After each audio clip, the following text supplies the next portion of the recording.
에스라와 함께 사람들이 이제 1000마일 정도 되는 긴 여정을 향해서 출발하는 그 시점을 기록하고 있는 장면입니다. 그 출발한 날짜가 정월 12일이라고 되어 있습니다. 유대인 달력의 1월 12일. 그런데 15절에 보시면 아하와 쪽으로 흐르는 강가에 모여서 3일간 지나면서 떠날 사람을 살폈는데 레위 자손 사람들이 한 명도 없었다고 기록이 되어 있습니다. 그래서 부지런히 사람을 보내 레위 사람들을 찾았습니다. 그러고 나서 출발한 날짜가 정월 12일입니다. 그러면 처음 모여서 3일 지나고 난 뒤에 처음 도착한 날부터 실제적으로 따지면 11일이나 지난 후에 출발을 하였다는 그런 계산이 나옵니다. 그 기간 동안 레위 자손들을 찾고 그 떠날 준비를 만반의 준비를 다 하였습니다. 다른 것은 준비가 다 되어 있는데 그 하나님의 성전에 쓰여질 그런 기구들을 운반하는 사람이 필요했습니다. 그것을 담당할 사람이 레위 자손 제사장의 후예들이 그 일을 했었습니다. 그래서 그 사람들을 다 찾아서 그들은 떠날 준비를 철저하게 감당을 했습니다.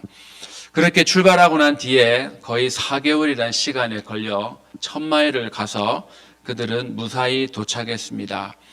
그 무사히 도착을 하고 나서 에스라가 쓰는 고백이 하나님의 손이 우리를 도우사 대적과 길에 매복한 자의 손에서 건지셨다라고 되어 있습니다. 이들이 갖고 간 것들은 금과 은과 노수로 만든 아주 팔면 값어치가 나는 그런 돈이 되는 물건들입니다. 그래서 무장 강도들의 타겟이 되기에 딱 알맞습니다. 그리고 이게 때를 지어서 가기 때문에 이 표적이 정말 쉽게 되어 있습니다. 더군다나 22절을 보시면 적군을 막고 우리를 도울 보병과 마병이 함께 하지 않았다라고 되어 있습니다.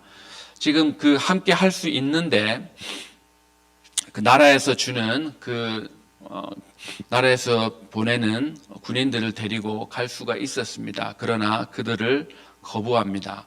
하나님의 성전을 다시 세우러 가는 일, 그리고 하나님의 성전에서 제사를 드리려고 가는 그 일에 세상의 도움을 구하는 것이 부끄러운 일이라고 에스라가 고백을 했습니다.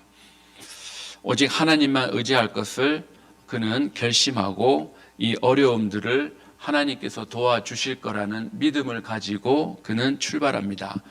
저희들도 세상을 살다 보면 이 세상의 도움을 얻을 때가 있습니다. 그 도움을 항상 거절하라는 것은 아닙니다. 하나님이 저 사람을, 다른 사람을 통해서 우리를 도울 때가 있습니다.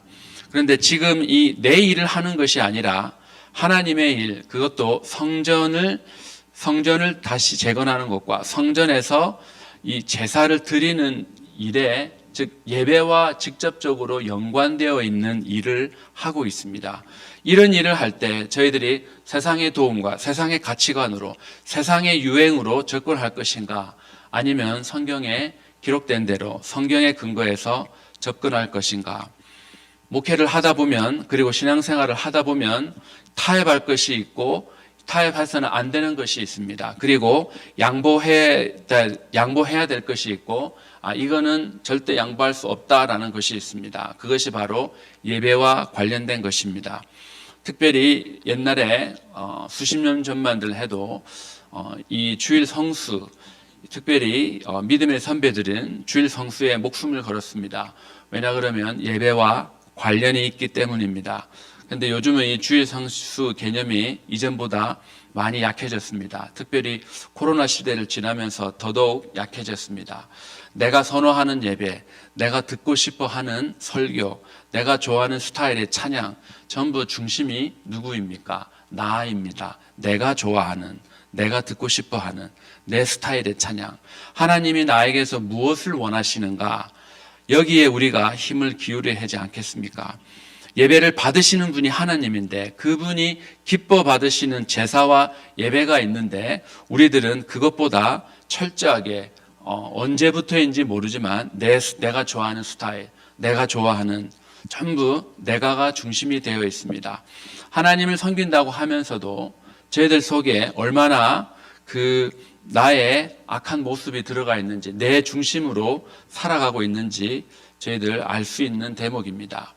하지만 에스라는 그것을 거부했습니다. 세상의 도움을 거부하고 위험이 있지만 그 리스크를 내가 테이크하겠다. 리스크 테이킹을 그는 했습니다. 하나님을 철저히 의지하려는 에스라의 결단이었죠. 정말로 이 지금 최소한 70년 이상 그리고 성전을 건축하고 공사를 시작하고 16년 동안 또 중단되고 거의 시간으로는 100년에 걸쳐서 이 오랜 시간 동안 성전에서 올바른 제사를 드리지 못했습니다. 지금 그것을 회복하러 가는 자기가 내 세상의 도움을 얻을 수 있을까? 다시 성전 제사가 허락이 되었는데 그 예배에 대한 사모함이 얼마나 간절했겠습니까? 그래서 하나님의 손을 내가 의지하기로 작정을 했고 4개월 1000마일이라는 긴 여정 동안 그는 하나님의 손이 자신들을 위험으로부터 그 매복자와 그 대적들로부터의 그런 어려움으로부터 하나님이 지켜주신 것을 4개월 동안 경험하며 살았습니다. 에스라는 본인의 표현으로 건지심을 받았다라고 했습니다. 여기서 건지심은 죽을 고비에서 살림을 받는 겁니다. 창세기 32장에 보시면 야곱이 천사와 씨름하다가 환도뼈가 꺾이고 그때 천사를 놓아주는 장면이 있습니다. 그때 야곱이 이런 고백을 하죠. 내가 하나님과 대면하여 보았으나 내 생명이 보존되었다. 그러니까 원래 죽어야 되는데 죽지 않고 살았다. 이 표현이 지금 에스라가 사용했던 표현과 똑같은 단어를 사용했습니다. 죽음의 순간에서 건져주시는 하나님, 죽도록 내버려 두시지 않는 하나님을 그들은 경험했다는 것입니다. 1000마일이나 되는 그런 긴 길을 오는 동안 어려움이 왜 없었겠습니까? 근데 분명히 어려움이 있었습니다. 그러나 그 어려움 속에서 하나님의 손이 자신들을 건져주셨다고 고백하고 있습니다. 저희들이 매 순간 구해야 되는 것이 바로 이 하나님의 건지심 아니겠습니까? 우리가 어려움 당할 때, 가정에 어려운 일이 찾아올 때, 그리고 교회가 위급한 상황을 마주할 때 누구를 우리가 의지하겠습니까? 사람은 도와줄 수가 없습니다. 하나님 건져주십시오. 하나님의 능하신 손으로 우리를 이 환난에서 벗어나 근심이 없게 하옵소서. 야베스가 했던 기도입니다.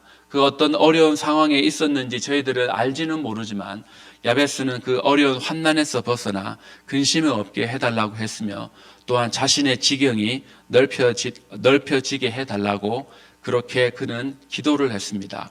하나님의 능하신 손을 의지했던 야베스였습니다. 그리고 하나님의 그 응답이 야베스의 삶 가운데 있었고 하나님은 그의 지경을 넓혀 주셨습니다. 저희들은 하나님의 전능하신 손을 경험하며 살아가는 존재들입니다. 이 세상의 도움, 세상에서 뭔가 우리가 도움을 얻어서 하나님께 영광 돌리는 것이 아니라 하나님의 도우심으로 저희들 하나님의 그 도우심을 경험하며 살아가는 존재들입니다. 예루살렘에 이들이 도착하고 난 뒤후에 그들이 처음에 떠날 때 가졌던 그 모든 기구들의 무게가 정확한지 다시 한번 재어봤습니다. 정확하게 1000마일이 지나는 동안 하나도 잃어버리는 것조차 없이 그들은 자신들이 처음 출발할 때 그들이 가졌던 것을 그대로 성전의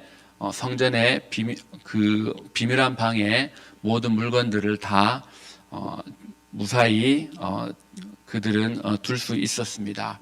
하나님이 이렇게 정확하신 분입니다. 처음 출발할 때와 떠날 때 하나님은 다 동일하게 당신의 능력으로 보호하게 해주셨습니다. 그리고 그들에게 은혜를 베푸신 하나님께 도착하고 난 뒤에 번제를 드렸습니다.